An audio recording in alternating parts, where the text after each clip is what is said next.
How did you save him?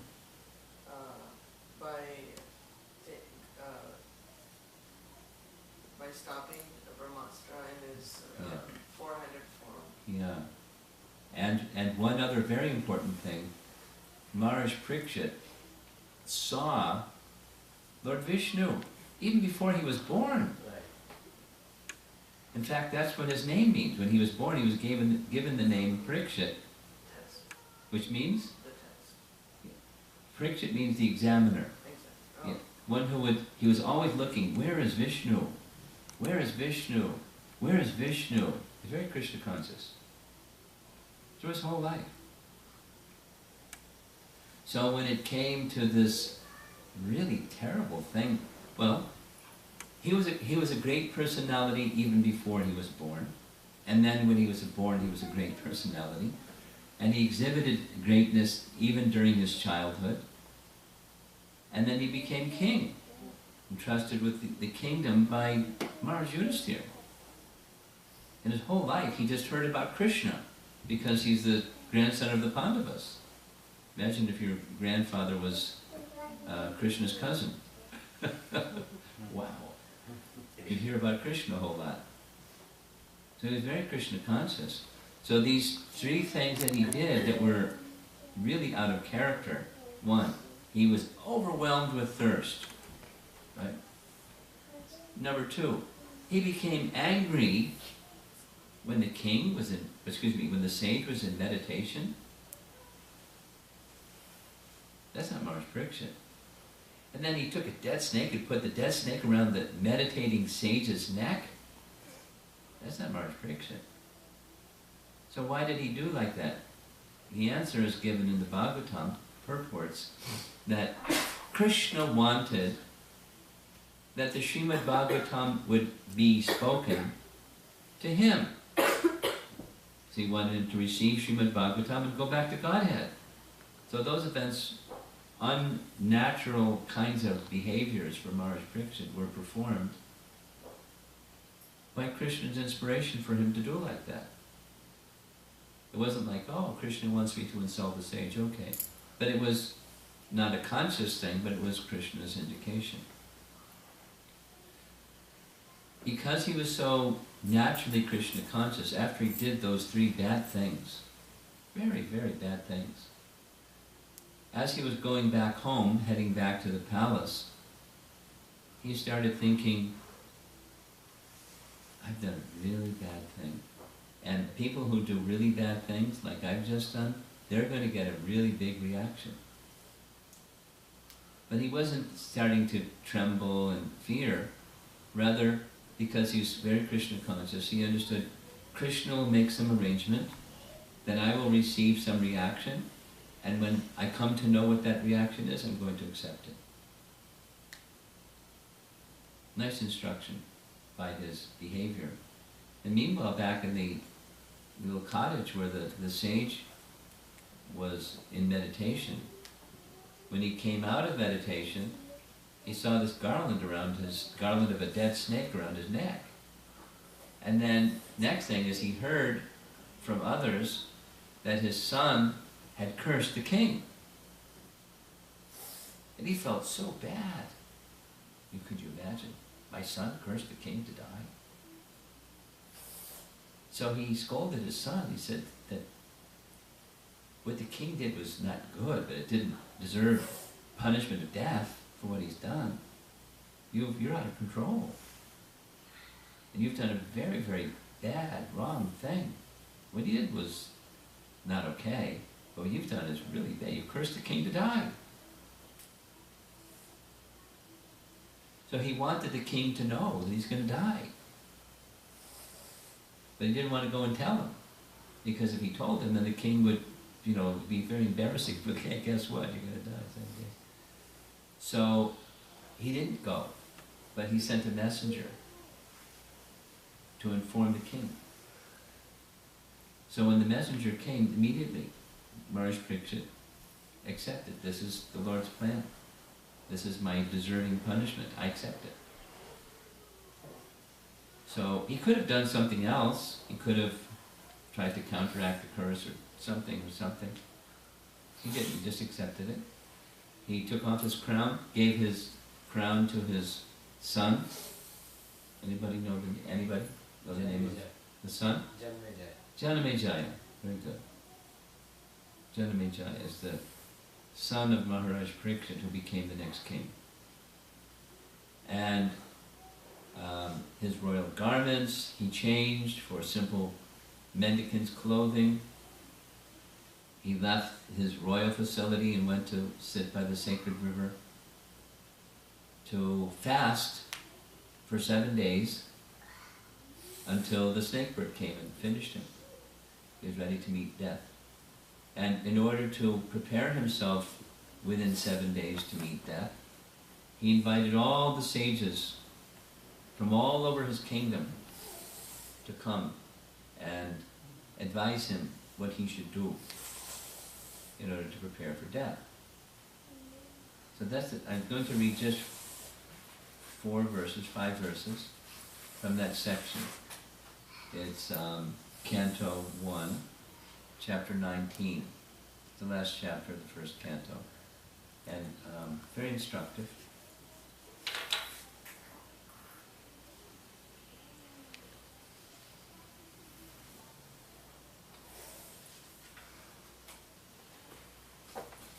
So it starts with text 23. The king said, "Oh, great sages,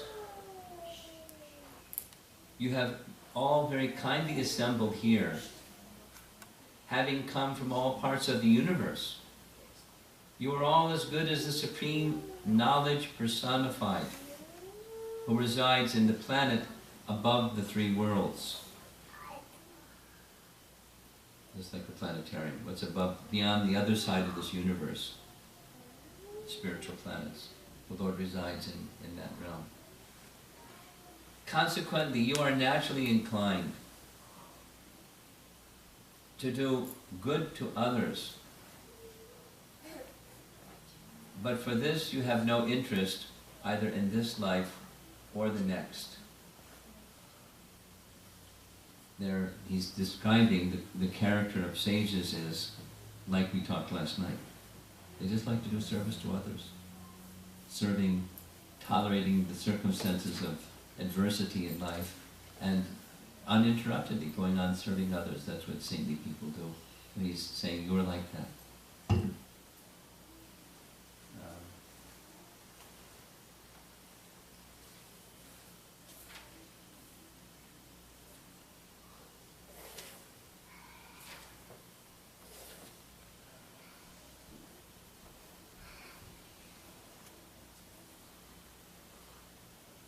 It is not at all astonishing that you give up. Whoops. That's not the right place.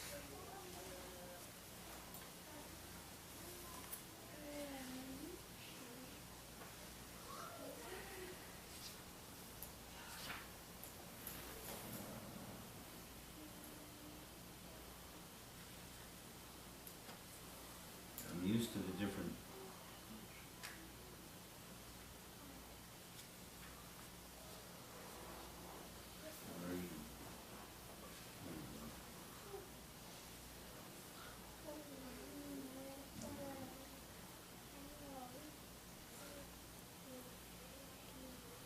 The king said, "Indeed, we are the most grateful of all kings who are trained to get favors from the great souls. Generally, you sages consider royalty as refuse to be rejected and left at a distant place."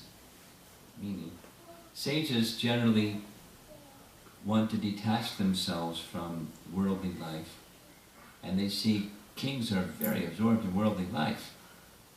Opulence and power and kingdom and queens and royal treasury and military and pomp and splendor. And saintly people generally keep their distance from such people. But here you come. And why is it that you've come? Because you're just very compassionate. You're very kind upon me. And he's expressing his surprise and his appreciation about her quality.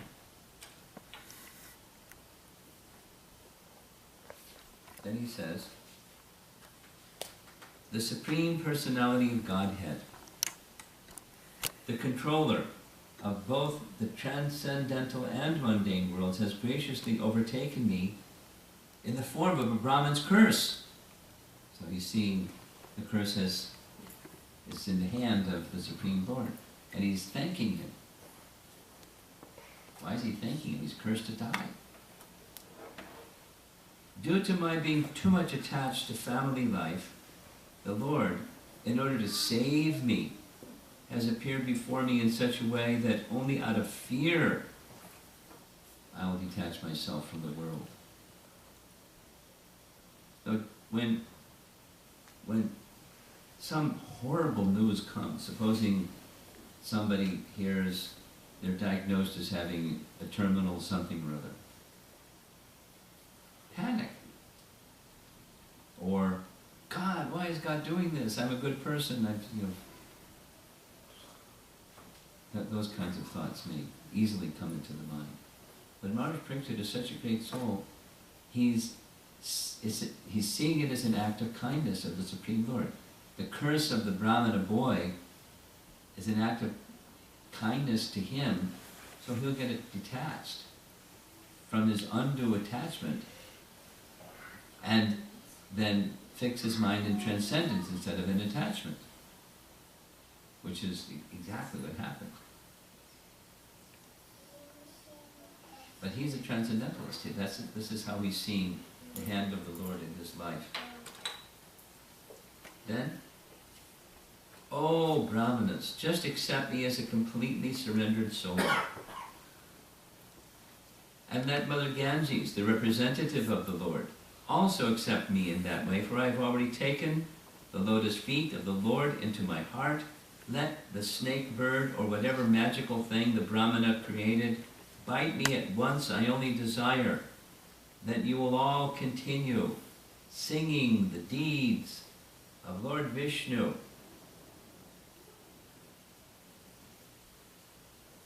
He's a surrendered soul. He's not asking for relief from his distress. He's ready to accept the distress, provided his mind can stay fixed in transcendence. And the means for that is hearing. So please go on singing the glories of the Lord. And this is the last verse. Again, offering obeisances unto all you Brahmanas, I pray that if I should again take my birth in the material world, I will have complete attachment to the unlimited Lord Krishna. He's not asking for liberation. This is again part of Lord Chaitanya's teachings, right? Nadanam najanam nasundrim kavitam vajagadisha kamaye mama janmani janmanishvare bhavatad bhakti rahaitaki tvai. I'm not asking for, give me birth after birth if you wish. If I take birth again, let me just, one thing. What's that? Bhavatad bhaktir ahaitaki tvai. Please give me unflinching devotion to the personality of Godhead. So he's asking that benediction from the Brahmanas. While I'm alive, please continue singing the glories of the Lord. If I take birth again, please grant me this benediction, unflinching devotion and attachment to the Supreme Lord's lotus feet. But he doesn't stop there, he asks for something else too. What else does he ask for? What else would one ask for? Association of devotees. Association of his devotees. So, that should be sufficient, right? Attachment to the Supreme Lord and association with his devotees. But he asked for one additional thing. He asked for friendly relations with all living beings. Because it's not just me and Krishna and the devotees, it's everybody and everything else. So what's that friendly relation? What's the friendly disposition towards others?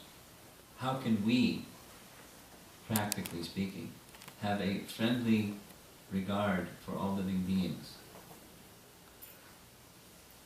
I'll just share this with you. When I was a teenager, growing up in America, I didn't grow up in a Hare Krishna family. I grew up in a Christian family. And one of the teachings of Christ is something that as a teenager I struggled with. Because I didn't want to just, say, I believe in Christ and everything's fine. There's his teachings. And his teaching, one of his principal teachings was to love thy neighbor as thyself. And, being honest with myself, I didn't love my neighbor as myself.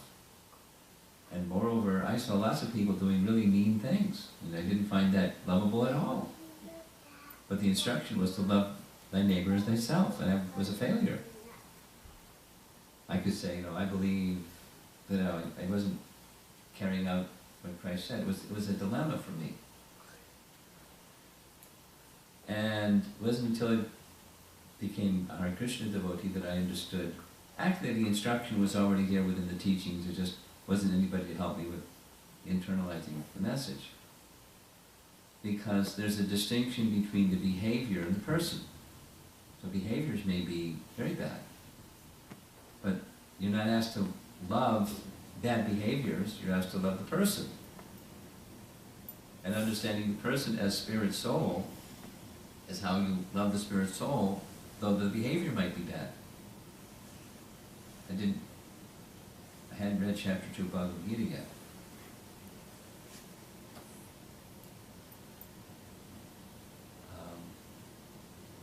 But Parikshit Maharaj understood, and it's something that we should also understand. It's another essential teaching of Lord Chaitanya. That is, those persons in this world who aren't devotees, we should have what does it mean to be in a friendly relation? What's the best friend? It's very similar to the discussion yesterday evening, just connecting the two. If we may give something, or because we're always rendering service of some kind or another. But the best friend is one who gives spiritual value in life. So like, a number of you, for sure, go to work, and some of you go to school, and some of you go shopping in the marketplace. And, we have interactions with people outside of the association of devotees. So how do we have friendly relations with those people? It's not one of the teachings in Rupa Goswami's teachings is not to establish confidential relationships with those peoples, but what we can do is have a desire to give, at least give by your example, what the Bhagavad Gita teachings are. Give by your example in school, or in the workplace, or in the marketplace, speech and behavior that exhibits this is what a devotee is. We can serve others that way. Even we may not speak Krishna's message directly, we can carry Krishna's message in our heart and be their best friend. When circumstance permits, you can say something in relation to Krishna, depending upon the circumstance. Maybe you won't, maybe you will. But if you're desiring to be the instrument of Krishna, Krishna will create opportunities where you can do that, and you're the best well-wisher friend. They couldn't have a better friend than that. And think amongst your devotee friends. Those devotees that are always helping to inspire you and encourage you and support you in the awakening and development and growth of your devotion to Krishna along with the other duties of life. They're your best friends, isn't it? So if we have that regard towards others, how we associate with them is not going to be the same way that we associate with the devotees at say, like at gatherings like this. We're very direct about our speaking Krishna's message and so forth. And others were a little more thoughtful about how we do what we want to do. My main opportunity on a regular, practically every other day basis of associating with those who aren't devotees is traveling. and I'm always mindful, just sharing this with you, I'm always mindful, of course I'm wearing a dhoti wherever I go, so they're judging the whole Hare Krishna movement based on me. If I exhibit qualities and character that's nice, they think, oh, the Hare Krishna people are nice. Again, it's just words. They can serve Krishna by their words.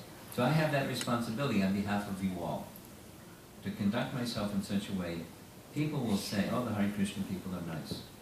And if I'm rude or harsh or angry or whatever, oh, the Hare Krishna people are bad. And you're all dismissed because of bad character from me.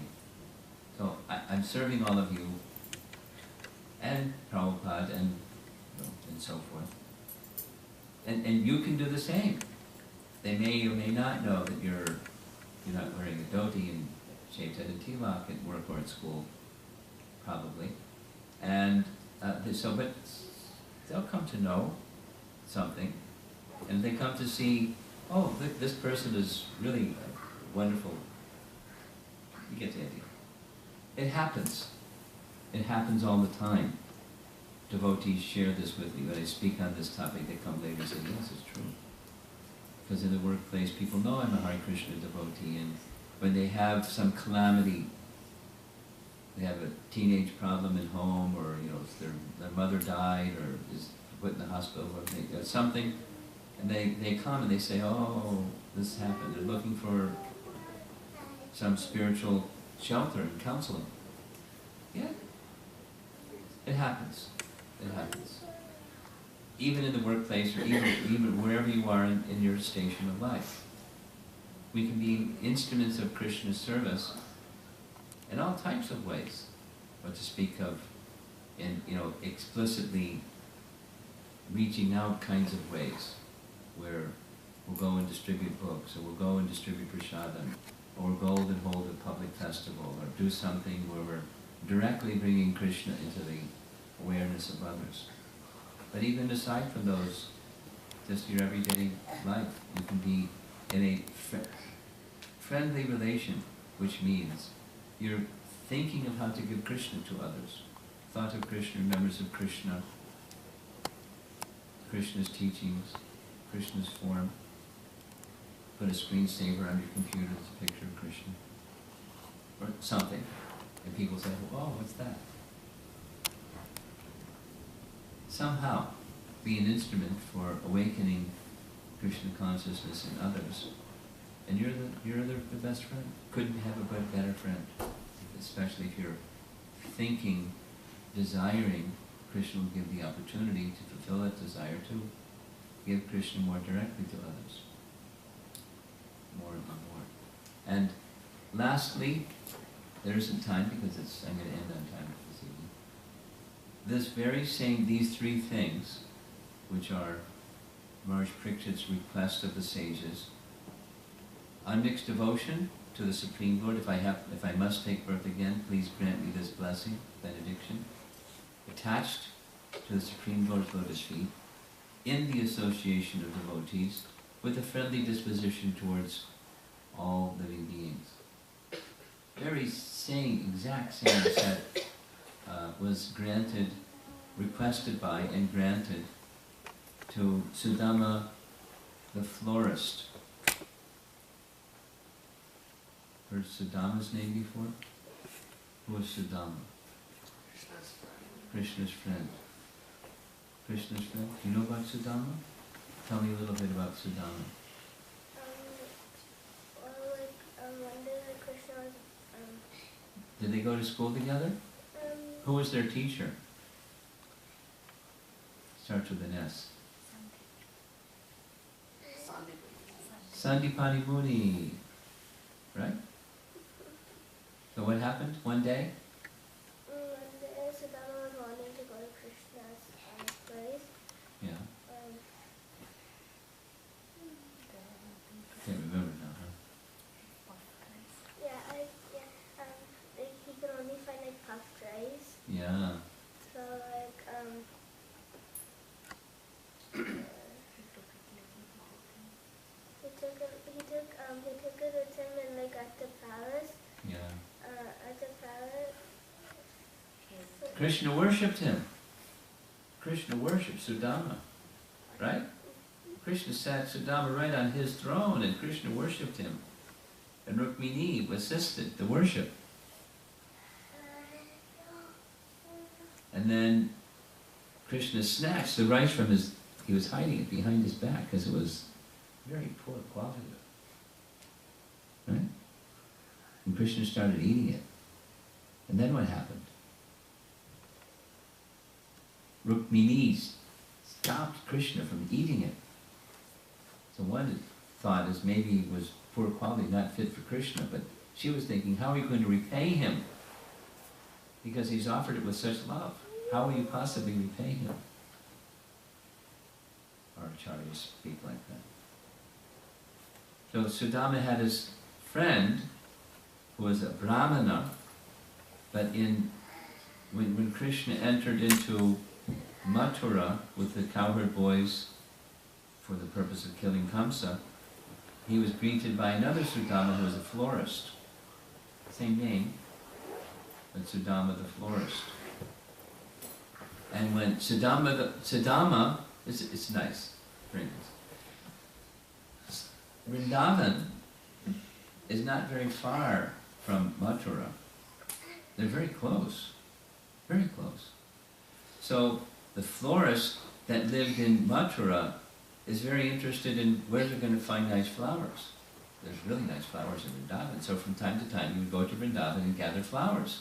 Go back to Mathura and sell the flowers and make flower garlands. So one time, when he was in Vrindavan gathering flowers, in a distance he saw Krishna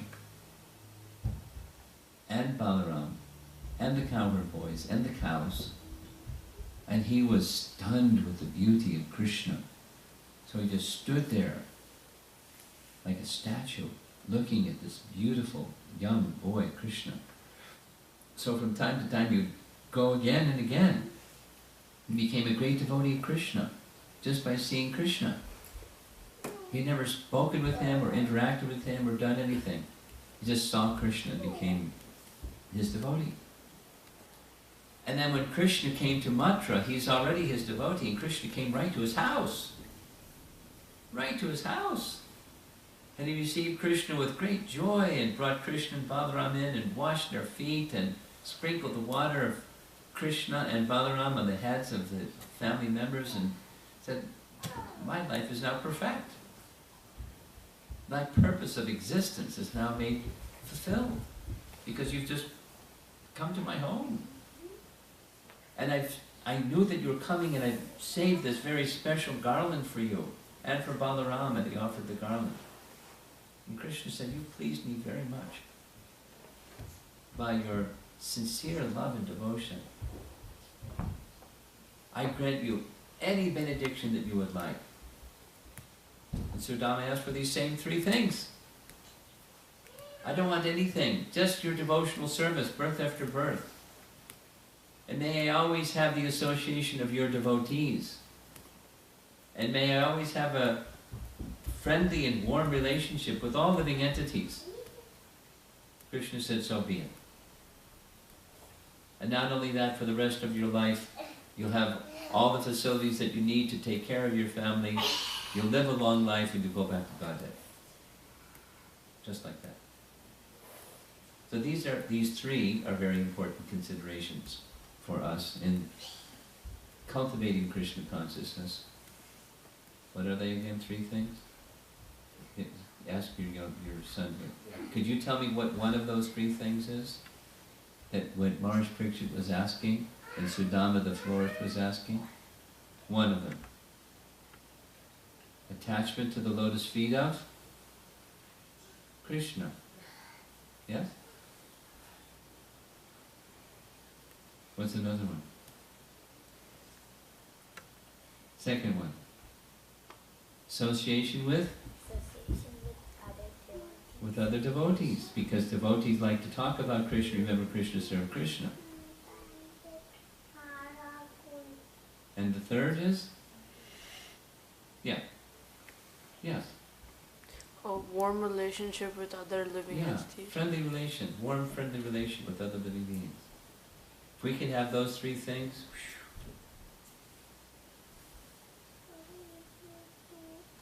so those are nice desires to cultivate, and if you find a saintly person, like Maharaj Pariksit found the sages had come, that's what he asked for. He was already qualified. We're not yet so qualified. Proper aspiration, according to the teachings of Srimad Bhagavatam. Hare Krishna. Any comments or questions, anything? TOVP or Bhagavatam or whatever you'd like.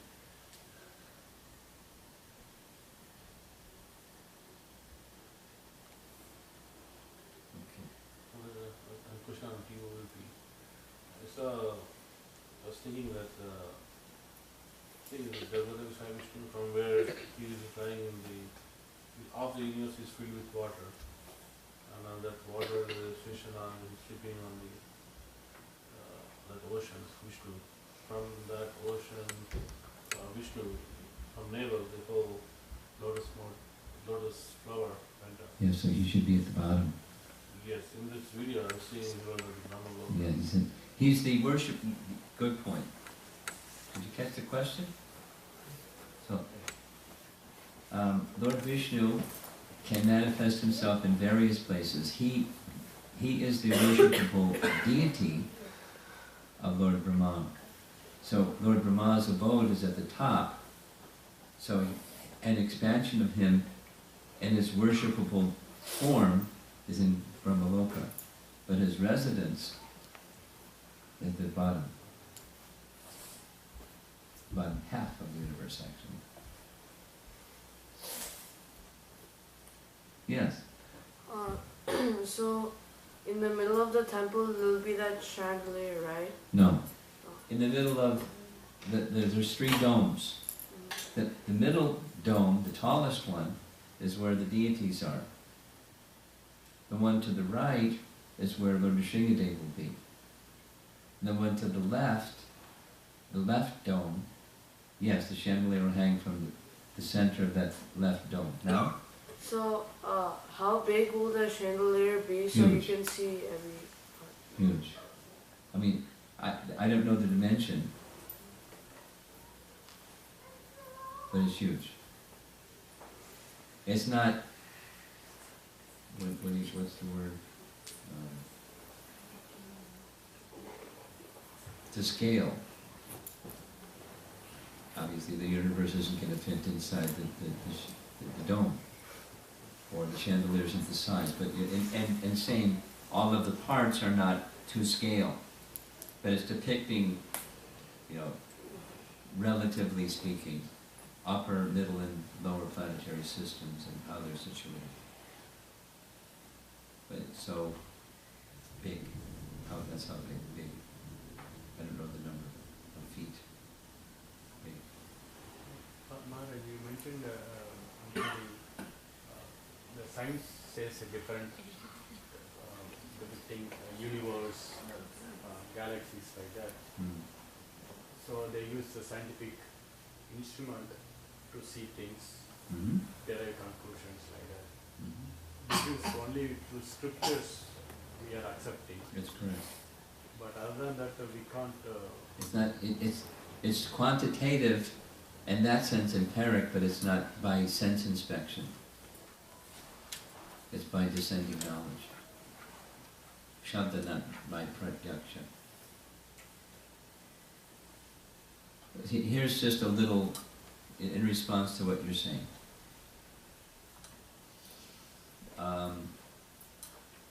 Vedic model is earth-centered or geocentric. Planets, the motion of planets, relatively speaking, the motion of planets are described in relation to the earth. Some time ago, Copernicus said, no, and in all over the world, it was geocentric. He said, our solar system, the sun is at the center, it's heliocentric. And then so it was revolutionary. And then he also said he made telescopes, and based upon use of his telescopes, he gave an estimate of the distance between the Earth and the Sun. And it was off by a factor of, like, more than 90. It was way off. But then as technology advanced, the distance became closer and closer and closer and closer to the Vedic number of the distance between the Earth and the Sun, and the other empirical data. So now, without Hubble telescopes that are mounted on spacecraft that fly around and send pictures back to the scientists and then taking their measurements, and they determine whatever, the spatial quantifications of things within our solar system. And it's getting closer and closer to the Vedic model, almost a one-to-one correlation. The question is, similar to what you're asking, how did they know this stuff? Because they didn't have technology. And even it's Earth-centered instead of Sun-centered model. And that can be explained. It's explained within the 5th canto Bhagavatam in language that most people can't understand. But it's explained. For example, in the 5th canto of the Bhagavatam, there's a place in the 5th canto where Maharaj Parikshit is hearing from Shukadeva Goswami that the sun is moving in a clockwise direction, and later he says it's moving in a counterclockwise direction within our universe. So he asks him the question, you said this and then you said that. They're contradictory. Can you explain? Right in the Bhagavatam. And he gives as an example a potter's wheel. And now the potter's wheel is spinning clockwise, very fast. But there may be ants walking on the potter's wheel and they're moving counterclockwise. So both movements are correct. That is to say, within 24 hours, the movement of the sun is very fast in a clockwise direction. One complete cycle every 24 hours in relation to the sun, in relation to the earth. But another motion of the sun in relation to the earth is counterclockwise. Within 365 days, it moves counterclockwise, one complete cycle. So it's like ants. The ants is like the position of the sun that's moving in relation to the earth counterclockwise, very slowly, once a year. But every day, one cycle, like the potter's wheel, moves very quickly. Now how did they understand that? These two relative motions, clockwise and counterclockwise, both.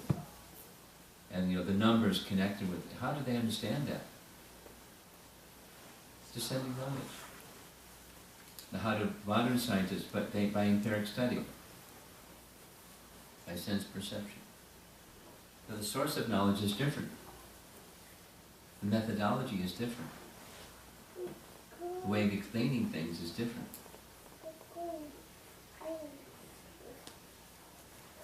Numerically, it comes out to about the same. Very close. So it's a powerful statement. That means the other things that the sages that spoke about Puranic histories, it's not mythology. Why are people that know all these empiric things, very sophisticated empiric things, are they going to go make up stories? They're not interested in that. You follow?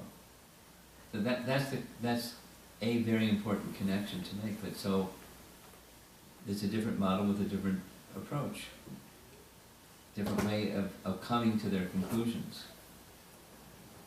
different pramana, different epistemology, different methodology of knowing things. And more effective, most effective, is Shabda Pramana. That's our conviction. It doesn't mean we don't use the senses, we don't use our reasoning faculty. With both we come to this conclusion. Shabda is best. You have more on this? You're okay? fine. Okay. You have something? No? Okay. One more question. How can we implement those three qualities, right, of Maharaj Parikshit or this one, Sudama, Sudama, the on our, forest. correct, on our day-to-day activities or in general? Well, it starts with the first one. That's something. I'll share this with you. When I had that dilemma as a young boy, a teenager, how am I to love thy neighbor as thyself when I see they're doing unlovable things? Part of the requirement was to see them as spirit soul, not their behaviors. But to get to see them as spirit soul, not their behaviors, there has to be the first of those instructions that Christ gave. That was number 2. The first is to love God. Then you can love your neighbor. If you have spiritual conception, you can see others with spiritual conception. And how do you get spiritual conception? There has to be receptivity or submission to God. Not going to happen otherwise. So that's first. You know, goal-wise or priority-wise, how to live your life? Chant good rounds. And take Krishna Prasadam and hear the message of Bhagavatam regularly, so that shelter, the sense of feeling shelter in the Supreme Lord, when you feel that sense of shelter is with you throughout the day, even in challenging circumstances. In fact, challenging circumstances can help you take deeper shelter than if there wasn't challenging circumstances.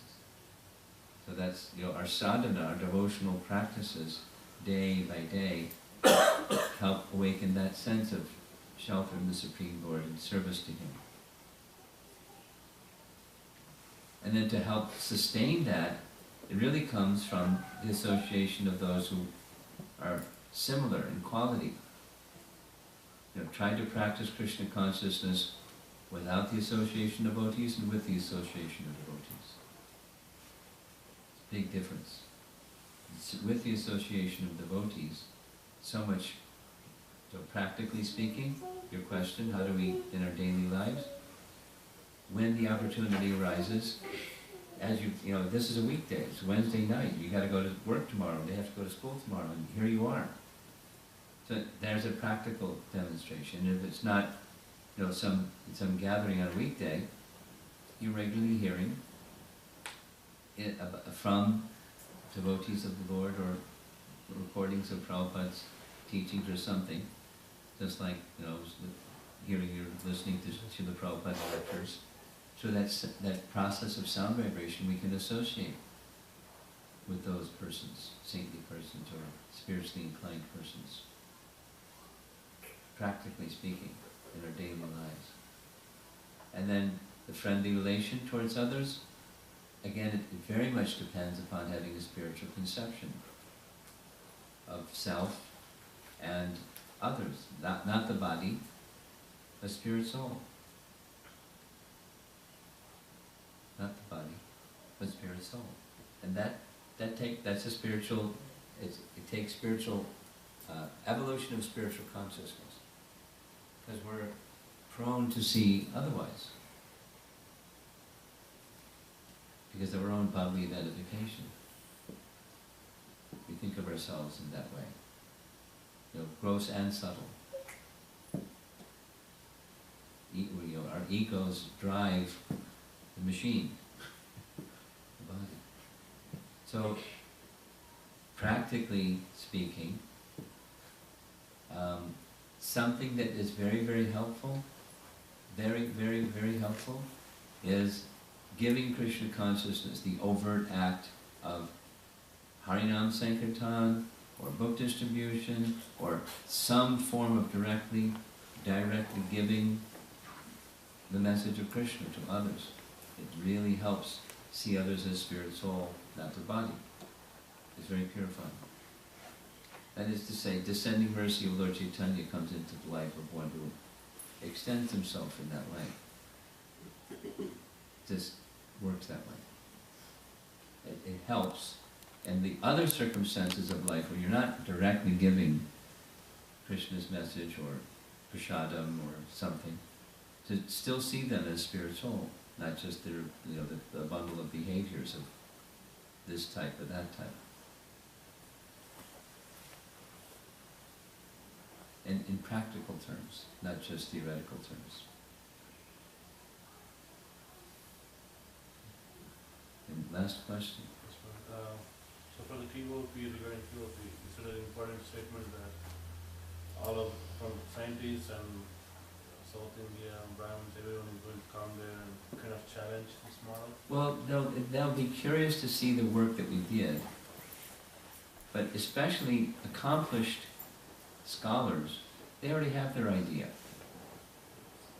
And it's a reasonable guess that some things will match and some things won't match with their ideas. But my question is, did we consult other, Of course. Traditions like Of course. Absolutely. Oh yeah. Major effort. I mean, multiple major efforts, that was one. Within, I think Dandavir Maharaj personally went to interview some of them. Yeah, and that information is, they had different teams, and that was one of the teams, and they went and interviewed them, videoed them, asked a series of questions, saw their models, saw their diagrams, compared to what the Vishnu Purana says and how they understand what the Vishnu Purana says. All of that work was done. All of that work. Still, scholarship is such. But when this temple is open, do we have a team of experts to answer these questions? Well, there's less experts and greater experts, and so the greater experts are the ones that actually did the work. They will be there, but they can have conversation with everybody. But when some VIP comes, when a South Indian Brahmin from the Madhva tradition comes, for sure they'll sit together with the Antariksha and the others that know the subject matter thoroughly.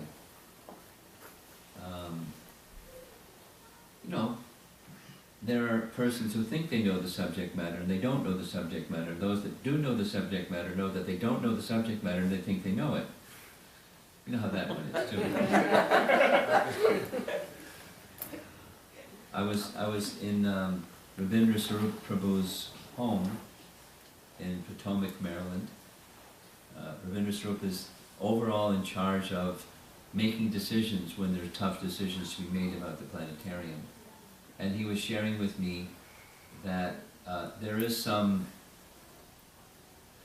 controversy amongst the scholarly devotees on a couple of aspects about the planetarium, so he went to go help resolve it. So even amongst the team, there's differences. What to speak of what's going to be built, and anyway. It's highly technical. I mean, from your workplace, it's something that's really highly technical. Some people think this and some people think that. It's just nature of life. But years and years and years of, one of the teams that was working on a model, they had 3 astrophysics PhDs, and one of those astrophysics PhDs had 2 other PhDs. They have like a lot of brain trust, really investing maximum focused energy on getting it right.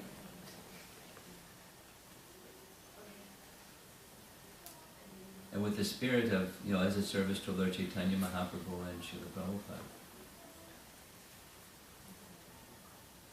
And then, then there's the part of how is all this going to move. They told us, one of the things that you'll see when you watch this video, originally they had designed the dome that's over the planetarium to support 30 tons, and they figured out how to make it to something like 2.5 or 4.5 tons instead, just using different materials. So that's a big difference.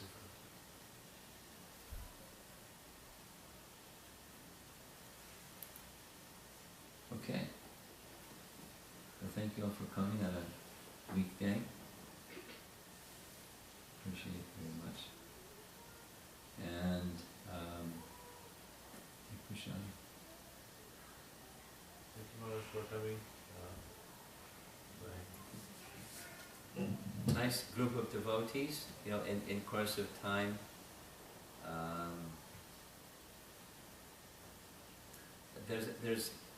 was sharing this with Bhaskarananda. There's a similar group of devotees in Bloomington, Illinois, the home of Bloomington Normal. That's a university in the University of Illinois group of campuses. And nice sangha of devotees. And so over a period of time they decided, well, let's establish a little place of gathering and let's establish a formal ISKCON connection. And so, you know, they've done like that. And so in time, something, a nice going into the future goal for all of you could also be to gather your enthusiasm together and work together. And it's not just have a temple and then you're successful. The association of devotees amongst yourselves is the success, and gradually progressing in Krishna consciousness together, that's your success. And in course of time you'll want to have a formal little gathering place. The devotees in Minneapolis are at a similar stage of maybe we should have something, and like that. Have a place where charitable donations can be made, and we can hold it in a 501c3 corporation and have that recognized by ISKCON. Even we're not ready to have a temple or anything, just like, move along the path of contemplating, desiring, anchoring, reaching out to others, connecting them with Krishna. Just from this weekend activity in Chicago with this reaching the Western public,